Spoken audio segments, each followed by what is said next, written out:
ان سے علامات کفر ان سے صادر ہو جاتے ہیں. جیسے کہ علماء نے فرمایا ہے کہ گناہ کبیرہ کے ارتکاب سے کوئی بندہ کافر تو نہیں ہوتا، لیکن چند اعمال ایسے ہیں جو علامات کفر ہیں، جیسے کہ بت کو سجدہ کرنا ہے، اور اسی طریقے سے آقا علیہ الصلوۃ والسلام کی کسی مبارک شے کا مذاق اڑانا ہے، الیاذ باللہ.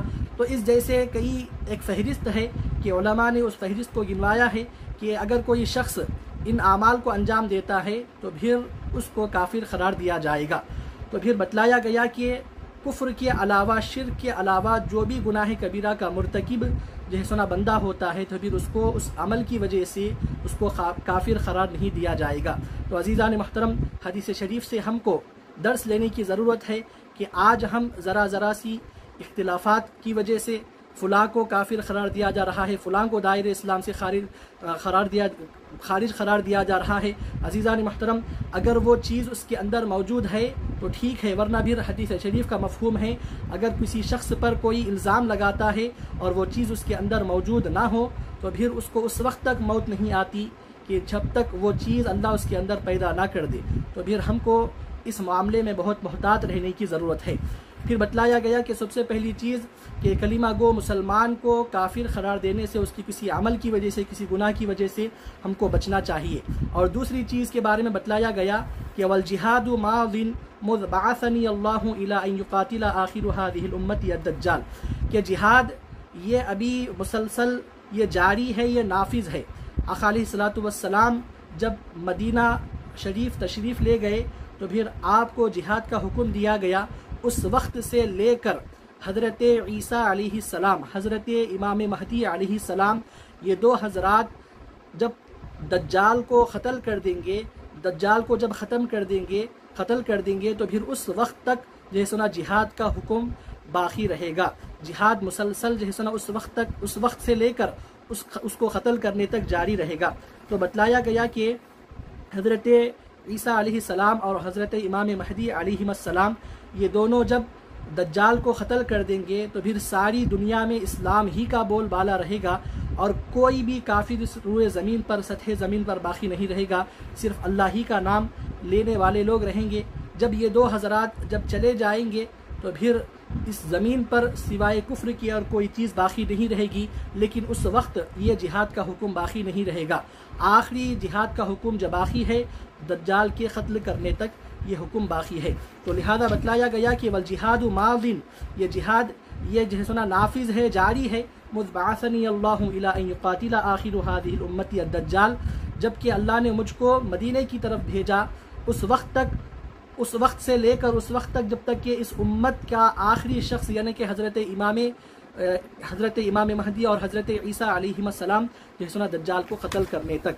پھر آگے بتلایا گیا کہ لا یبطلہ جور جائر، کہ کسی ظالم بادشاہ کا ظلم اور نہ ہی کسی منصف شخص کا عدل جو ہے سنا جہاد کو باطل نہیں قرار دے سکتا، یعنی کہ جہاد کو ترک نہیں کیا جا سکتا.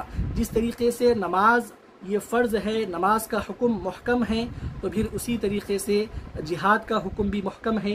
کوئی بھی شخص نہ جہاد کو ترک کرنے کا حکم دے سکتا ہے نہ ہی اس کو چھوڑ سکتا ہے. بلکہ بتلایا گیا کہ جہاد کرنے کے لیے یہ بھی ضروری نہیں ہے کہ اس کا جو حاکم ہے، جو بادشاہ ہے، وہ مسلمان اور عادل ہی رہے، بلکہ اگر جو حاکم ہے، عادل ہے، اگر وہ مسلمان ہے لیکن اس کے باوجود بھی اگر وہ فاسق ہے، فاجر ہے، تو پھر ایسے شخص کی قیادت میں بھی کفار سے اعلاء کلمت الحق کے لیے جنگ کرنے کا حکم دیا گیا ہے. جیسے کہ حجاج بن یوسف ظالم بادشاہ گزرا ہے، لیکن صحابہ کرام رضوان اللہ عنہم اجمعین نے کفر کو مٹانے کے لیے کفار سے جو ہے سنا انہوں نے جنگ کی اس بادشاہ کے ماتحت اور اس بادشاہ کی قیادت میں.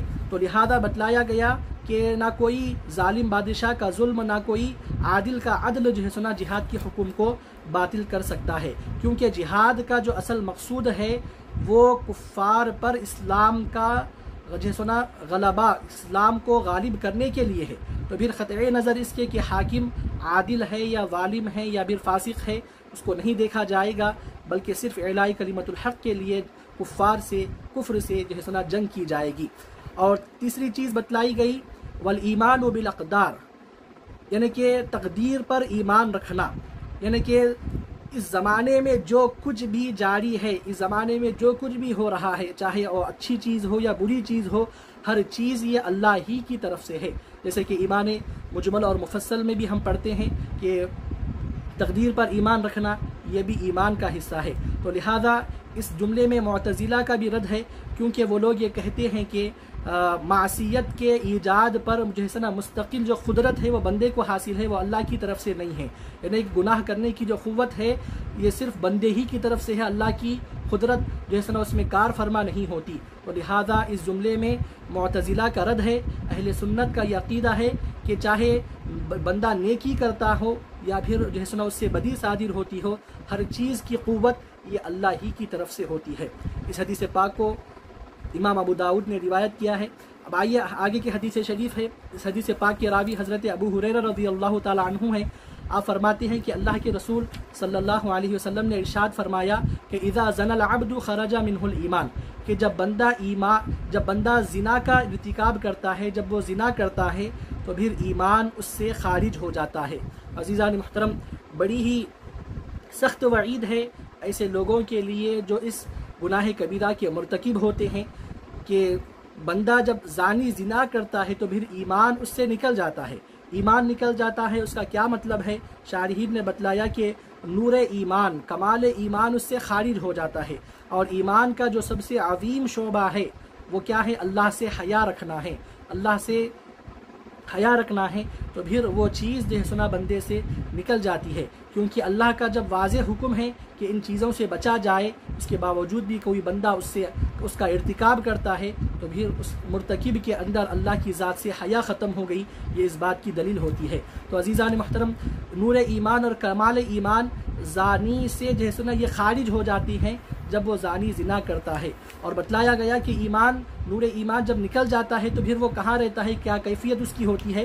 فَكَانَ فَوْقَ رَأْسِهِ كَالظُّلَّةِ، تو وہ اس کے سر کے اوپر جو ہے سنا سائے کی طرح رہتا ہے، اس کے سر کے اوپر ہی جو ہے سنا سائے کی طرح وہ لٹکا ہوا رہتا ہے۔ فَإِذَا خَرَجَ مِنْ ذَلِكَ الْعَمَلِ رَجَعَ إِلَيْهِ الْإِيمَانُ، پھر جب بندہ مومن اس عمل سے جب باز آ جاتا ہے، اس عمل سے جب وہ نکل جاتا ہے، یعنی توبہ کر اللہ کی بارگاہ میں اخلاص کے ساتھ جب وہ نکل جاتا ہے اس عمل سے، تو پھر ایمان، نور ایمان، کمال ایمان وہ اس کی طرف لوٹ آتا ہے۔ عزیزان محترم، بتلایا گیا کہ حدیث شریف میں بڑی سخت وعید ہے زنا کے ارتکاب کرنے والوں کے لیے۔